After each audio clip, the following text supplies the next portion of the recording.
السلام عليكم ورحمة الله وبركاته. waxaan salaamayaa dhammaan meel kasta joogto ummadda Soomaaliyeed. waxaan u rajeynayaa nabad iyo barwaaqo. Ilaahay waxaan ka baryaynay inuu cudurkan iyo dhibaatadan iyo aafadan socoto Ilaahay barbar ka mariyo. waxaan rabaa wax yar ayaamahan dambe xoogaa arrimo ka soo cusboonaaday gobolkan koonfur galbeed gobolada koonfur galbeed gaar ahaan gudoomiyaha fiqi ninka la leeyahay ka soo jeeda gobolka Shabeellada Hoose gaar ahaan Digil waxyaabaha uu ku hadlay habeen hore waraysigiisii uu ku siiyay idaacadda BBC-da xaqiiqdii warkaa uu sheegay war annagana qanciya ma ahan haddaan nahay golaha badbaadada beesha Biyamal waxna qanciya ma ahan wax la qaadan karana ma ahan xaqiiqdii beesha Biyamal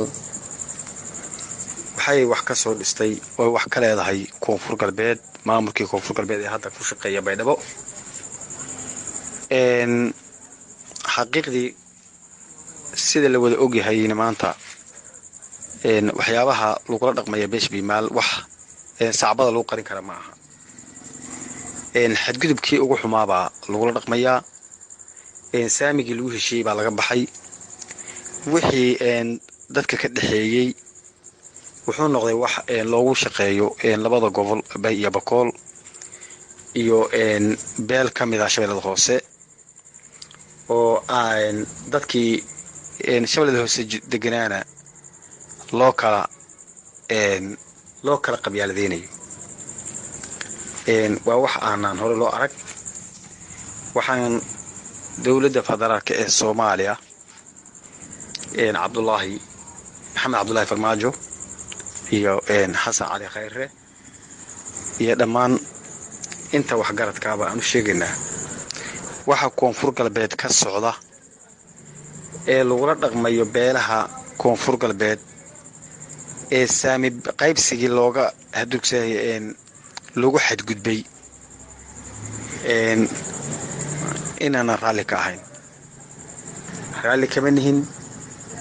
raallina kama noqon karo annaga dawladda federaalka ee Soomaaliya waa taageersanahay tan koonfur galbeedna waa taageersanahay mucaarid kuma nihin balse qaabka qaybsiga saami beeleedka ama shaqaha ahaato ama qaabka wax loo qaybsanayo wax aan ku qanacna ma ahan 95 xildhibaan in Digil iyo Marifle oo hal qabiil isku ah ay qaataan intaas oo xildhibaan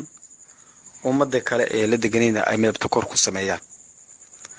oo ay iyagu isku haya iska mahagrada ay ka dhigeen dadkii kale ee la deganayna ay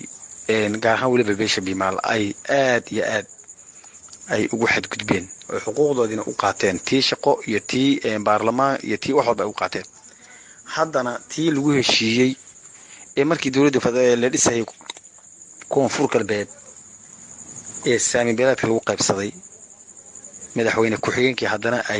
uu fiqi uu yiri haddii la rabo waa laga maarmi karaa haddii la rabana waa la magacaabi karaa hadalkaasi wuxuu noqday hadal aad iyo aad wax dhimaal weyn ah hadduu isagu kursigii uu helay kiisii uu helay inuu beel Soomaaliyeed oo isaga inay ka fiicanto mid aan ka xumayn inuu u adeegsado noocaas oo uu lumiyo xuquuqdii iyo xaqii ay lahaayeen uu lumiyo wax aan qaadan karna ma ahan dawladda koonfur galbeed annaga naga xigo tan federaalka naga xigo ummadda Soomaaliyeedna makhraati bay ka tahay gacan hoosteed ma gelaysa beesha Biyamal xaqiiqdii inaysan gacan hoosteed gelaynin waa qoyska kale ah ee Soomaaliya guumaystihii shafka u dhigay Soomaaliyana waa wada ogtahay gobolka Shabeellada Hoosena waa la wada ogyahay xaaladda uu soo maray ee maanta heerka ay joogaan hadee waxaad ogaataan inaan cidna u hoos fadhiisanaynin masiirka iyo xuquuqda ay beeshani leedahay. waxaan ka codsanaynaa dowladda federaalka ee Soomaaliya, beesha caalamka iyo dhammaan inta wax garadka ah inay arrintaas ay ogaadaan inaanan marna yeeli doonin waxyaabahaas ka baydhabo reer baydhabo ay hayaan ee ah in la duudsiyo dad walaalahooda. wax badan baan ku tabaynaa reerkaas oo hadalku islaayeen digle marifle ee degan baydhabo 9 oday dhaqameed ee ka soo dhisaysay koonfur galbeed ayaa waxaan ku tabaynaa inay bannaan cad ku dileen, ku xilxireen, ku laayeen. annagoo tii nugu taagan tahay maantana inay haddana ay noogu daraan in ay masiirkii beesha biimaal ay dhumiyaan, iska dhaga tiraan oday dhaqameedyadii beesha wax ka soo dhisay gobolka koonfur galbeed wax ka soo dhisay iyo dadkii hadalku islaayeen xildhibaanadii ka ahaa iyo wuxuu iska dhiga tiraan oo shacabka warkiisa iska dhiga tiraan oo ay hadalku islaayeen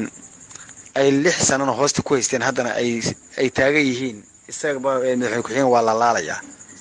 arrintaas ma raali kama raalina kama noqon doono xaqiiqdii inaysan sidaas koonfur galbeed aynan kuna wada soconaynin, raalina inay isaga noqonayn. waan idin salaamayaa dhammaantiin. waxaan leeyahay fiqi iyo madaxweyne lafta gareen idinma suurtoobayso qaabka aad beesha biimaal ula dhaqmateen ama aad ula dhaqmaysaan. mana idinka yeelayno, mana yeeli doono. haddana waxaan ka maqgelinay dhammaan